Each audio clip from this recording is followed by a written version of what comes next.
রমজানের সারাদিন রোজা রাখার পর শরীর দ্রুত শক্তি পুনরুদ্ধারের জন্য পুষ্টিকর খাবার চায়। হালিম এমন একটি খাবার যা বহু বছর ধরে ইফতারের সময় জনপ্রিয়। ইফতারে হালিম খেতে পছন্দ করেন অনেকেই, কিন্তু ইফতারে হালিম খাওয়া স্বাস্থ্যসম্মত কিনা সেটা নিয়ে অনেকের মনেই প্রশ্ন আছে। তবে হালিমে প্রচুর পরিমাণে প্রোটিন, ফাইবার, ভিটামিন ও খনিজ উপাদান থাকে, যা শরীরের জন্য উপকারী।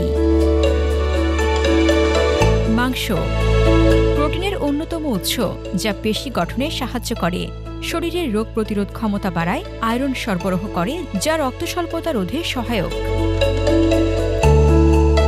ডাল ডালে উচ্চ মাত্রায় ফাইবার রয়েছে, যা হজমের জন্য ভালো। প্রোটিন ও খনিজ উপাদান সরবরাহ করে, রক্তে শর্করার পরিমাণ নিয়ন্ত্রণে রাখতে সাহায্য করে। গম ও চাল শক্তি প্রদানকারী কার্বোহাইড্রেটের ভালো উৎস, ফাইবার সরবরাহ করে, যা দীর্ঘক্ষণ ক্ষুধা নিয়ন্ত্রণে রাখে।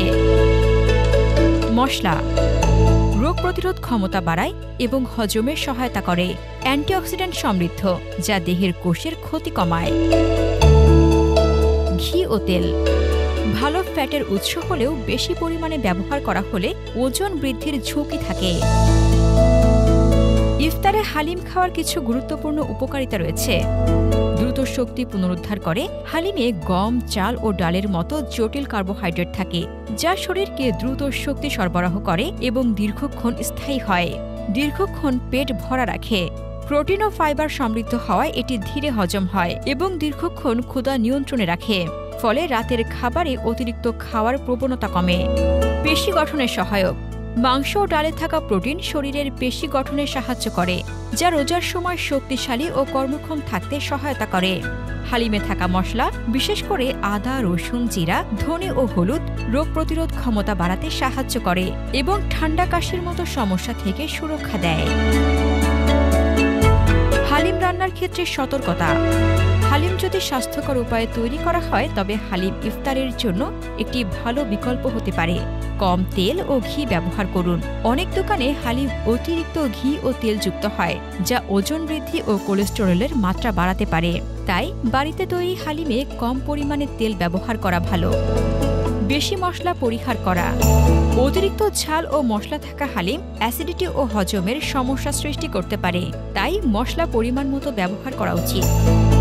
লবণের পরিমাণ নিয়ন্ত্রণ করুন। বেশি লবণ উচ্চ রক্তচাপ ও পানিশূন্যতার ঝুঁকি বাড়ায়, তাই হালিমে অতিরিক্ত লবণ দেওয়া উচিত নয়। স্বাস্থ্যকর শাকসবজি যোগ করুন। গাজর, ক্যাপসিকাম, পালক শাক ও অন্যান্য সবজি যোগ করলে হালিমের ফাইবার ও ভিটামিন বৃদ্ধি পাবে, যা শরীরের জন্য ভালো। বাইরের হালিমের অতিরিক্ত তেল, মশলা ও প্রিজারভেটিভ থাকতে পারে, যা স্বাস্থ্যসম্মত নয়, তাই ঘরের স্বাস্থ্যকর উপায়ে তৈরি করা ভালো।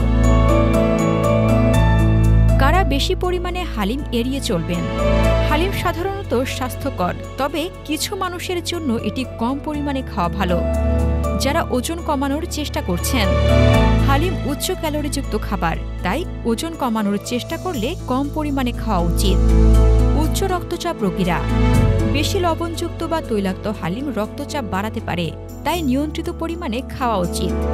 যাদের হজমজনিত সমস্যা আছে, অতিরিক্ত মশলা ও তেলযুক্ত হালিম গ্যাস্ট্রিক ও বদহজমের সমস্যা বাড়াতে পারে।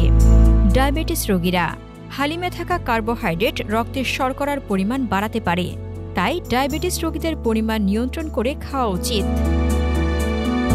হাসনাতুজ্জাহান হিমু, দৈনিক সংগ্রাম।